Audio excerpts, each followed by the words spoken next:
Now you had another 5th-round pick, all right? And I think they did good with these guys. Like, the 3 guys that we mentioned already, 6th-round pick, Elijah Mitchell, 5th-round pick, Talanoa Hufanga, 5th-round pick, Diamador Lenore. I think they have done well with those guys. Are they stars or anything like that? Maybe Elijah Mitchell might be, but I don't think that those 3 guys that I've named so far are guys that just can't play in the NFL. We'll see if Hufanga's lack of speed gets him down the line, but they're not guys that can't play. Real quick, I someone said Kirkpatrick. Okay, now with Kirkpatrick and so you have Kirkpatrick and you have Josh Norman. I believe that they're playing over Diamador Lenore because the 49ers view Lenore as more of a nickel. That's my opinion. And really, those are 2 different positions. All right. So that's now I have heard something about guys need to learn how to be pros. And it's like, I mean, they're rookies. Yes, they need to learn how to be pros.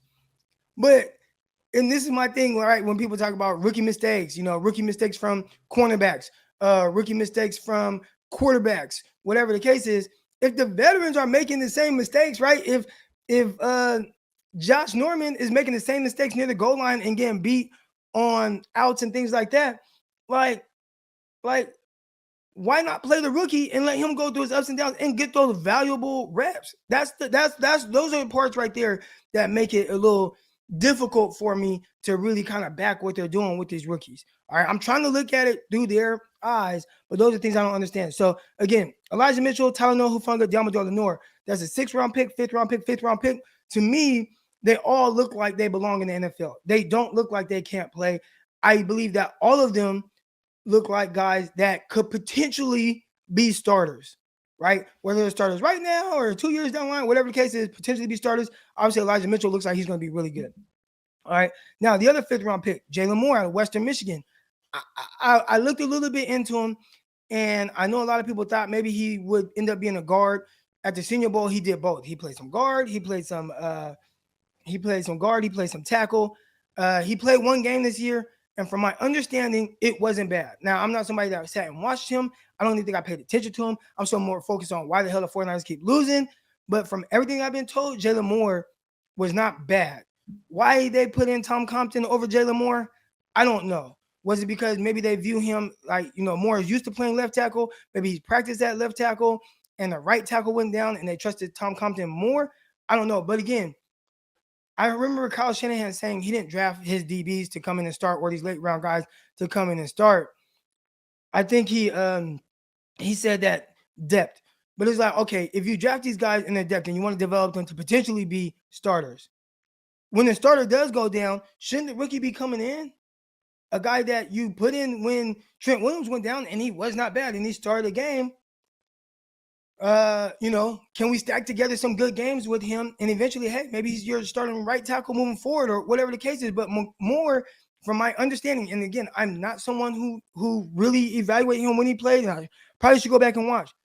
From what everybody told me, he was not bad. He wasn't bad.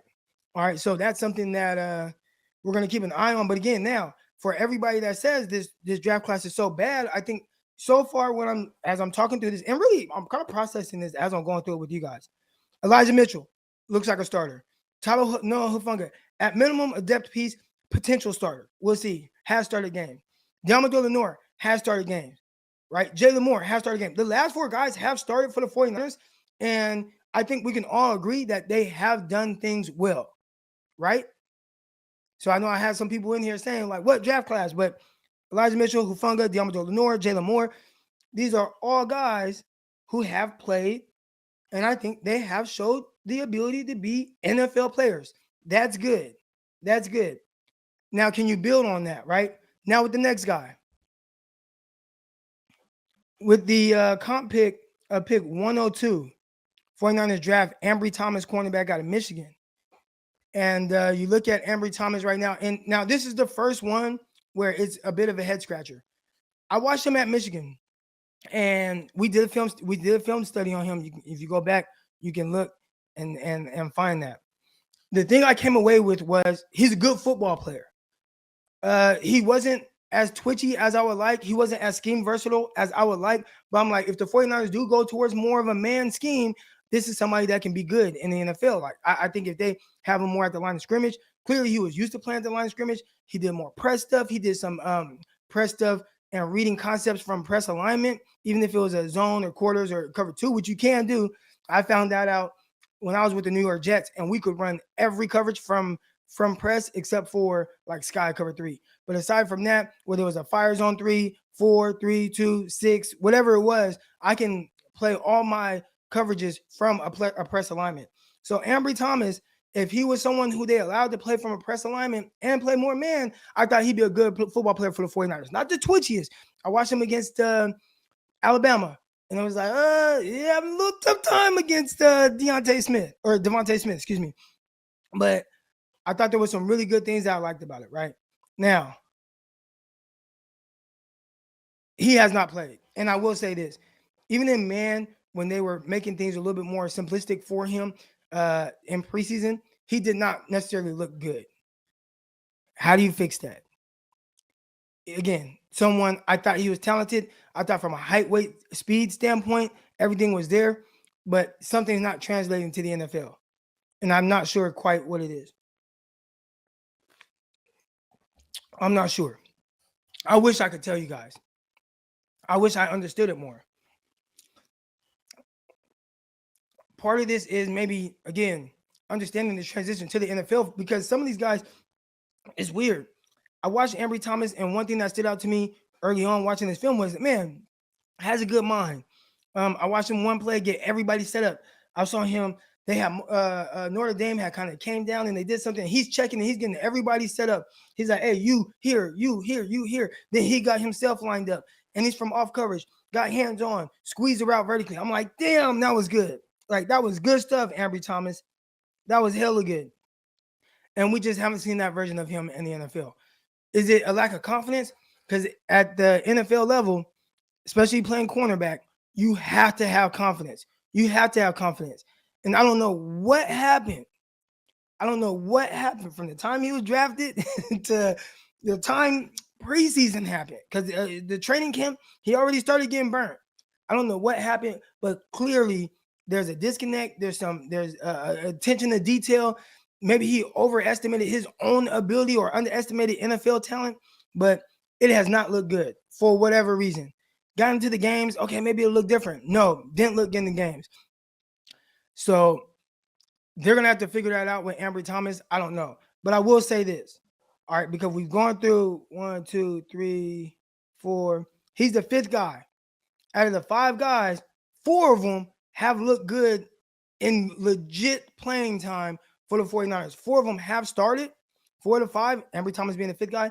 4 to 5 guys that we've talked about right now, Elijah Mitchell, Talanoa Hufanga, Diamondo Lenore, Jaylen Moore, they have started and looked like, well, they look like they could play in the NFL. Ambry Thomas, I don't know. And it's crazy because I did like his film. I noticed where he might be a little, we'll see. But I'm surprised by how it has gone. Like, I am truly surprised by how it was going. Trey Sermon, I don't know. It's 3rd round pick, 88th overall pick. They actually traded up for Trey Sermon. I think they gave up 2 4th round picks to move up to get him. I don't know. One, I don't understand the pick. We talked about it on here before. The 49ers, they try to show that they value running backs more than they do, because every running back that they end up playing is like undrafted or a late round pick. But they still take these big swings on running backs, and it doesn't really make sense to me. You draft Trey Sermon 3rd round. You don't play him at all. He's not doing something right. He's the same runner. Trey Sermon is the same runner for the 49ers as he was for Ohio State. Same runner. He's running the same way. He looks the same. He's doing all the same things. Now I get it. Everybody's like, oh, he dances too much, whatever. Whatever the case is, and he's not running bad. He's averaging over 4 yards a carry. He's averaging over 4 yards a carry. He's not even running bad in the NFL. I don't know why they're not playing him. So I'm not going to look at Trey Sermon as a bust. It's just a question mark because I don't understand what's going on. Trey Sermon is the same runner and it's had some solid production. Same as he did for Ohio State. He looks the same. He moves the same. He's running well, but they're not playing him. I don't know. So I can't. I'm not going to say he's a bust. There are people that, oh, he's a bust because he's not playing, or he's just a miss because he's not playing. I can't say that because he's averaging over 4 yards a carry. He's had extensive playing time. He had one game where he didn't have like a big like yards per carry, but Seattle, he ran extremely well. I'm like, yeah, okay, yeah, he looks like that. Seattle, he ran for almost 100 yards. Next game, 1 carry, 7 yards. What? You know what I'm saying? Like, this is your third round pick. So I don't know what's going on with Sermon, but I'm not someone that's going to say Trey Sermon sucks. I'm not going to say he can't play in the NFL. I'm not going to say he hasn't looked good. So again, let's start to go back. I have my little notes right here. Let's go back through the draft picks. 6th round pick, Elijah Mitchell, looks good, starter in the NFL. 5th round pick, Talanoa Hufanga, has started. We'll see. Could possibly be a depth piece, but even if he's a career depth piece for the 49ers, that's not bad. If he's a core special teamer, if he can come in and in a pinch, there's some things that he does good that got to figure out. He has to understand his weaknesses and whatnot, but he's not a bad pick. Diamador Lenore looks like he's not a bad pick. I think he has a future starting in the NFL as early as next year, and I don't understand why they're not playing him more right now, because the things I did see him screw up on, if he's at the nickel, he can overcome those things. Jaylen Moore, I didn't evaluate him, but I see everybody else say that he started. So right now, and then you got Ambry Thomas, which, okay, yeah, you want to say he's a bust? Oh, yeah, all right. But so far, and then you got Trey Sermon. So we got, out of the 6 guys we've talked about so far, and I'm including Trey Sermon in this, they are guys that can play in the NFL and have some level of success with the 49ers. So far, this is not a bad draft class. They can play. I don't know what Kyle Shanahan is doing with them, especially Lenore, especially Trey Sermon. Like, I don't understand how you look at Trey Sermon and how he has ran and said, okay, we got Elijah Mitchell. That's our guy. That's our future. But I don't know how you say Trey Sermon can't play. I don't know how you say Trey Sermon can't suit up. I'm not seeing that. I'm not seeing that, right? Are we seeing somebody just sucks? Again, he's averaging over 4 yards a carry. Had a game where he was the guy and he ran for almost 100 yards. Like, he can play. He doesn't suck. But they just elect not to play him. I don't know. So it could be something off the field, but he's not somebody that I don't think can't play. I don't understand where Kyle Shanahan's going with this. All right. Now you have Aaron Banks, and there's a lot of things I don't understand, and we're going to get to him and Trey Lance as well. So then you have Aaron Banks. This has to. I didn't like Aaron Banks. I did have a super chat. Who's your NFL MVP, and how do you rebuild the 2021 49ers? All right, hold on, Chris. What we're gonna do is I'm just gonna leave that up there. All right, I'm gonna leave that up just so I make sure I get back to that. All right. I don't want to miss that. All right, here we go. So Aaron Banks. I didn't like Aaron Banks. I didn't like his film. I didn't understand the fit with the 49ers. When I watched Aaron Banks on film, I saw somebody that definitely could not miss in space. I said this on Locked On 49ers, so if you guys listen to Locked On 49ers, make sure you guys listen to the previous episode. It was Winky Wednesday. All right, but I said this, like, I feel like the 49ers are pissing on us and they're telling us it's rain, right? Like, they're peeing on us and they're telling us it's rain. And they did that with Aaron Banks. They told us that, yeah, he's really big. He's bigger than some of the guys that we've looked into before, but no, he moves great. He moves great, and he does all these things. And I'm watching. I'm like, no, the hell he doesn't. I'm watching him, and he's not moving well in space. I saw him trying to be like a pulling guard, and he struggled so much to get to guys. Like, sometimes he just fall on the ground. Like, I counted in one game where he fell like 2-3 times, and I was like, what the hell? This is not what they said he was. And then I'm watching him. Even when guys are kind of stationary, if a guy like gave him any type of move, he would just panic and just grab him. Now, he is a big wall. In a more power scheme, I could see how he fit. But with the 49ers drafted him to be in a more of a movement type offense, I didn't see it. And the fact that, and everybody told me, no, he's athletic, he's this, he's that. And I'm like, what the hell are y'all watching? And Peacock saw the same thing. This was one of the first conversations that Peacock and myself had. It's like, in one of the first episodes since I joined Locked On 49ers, what are y'all watching? Aaron Banks, I never thought he was good.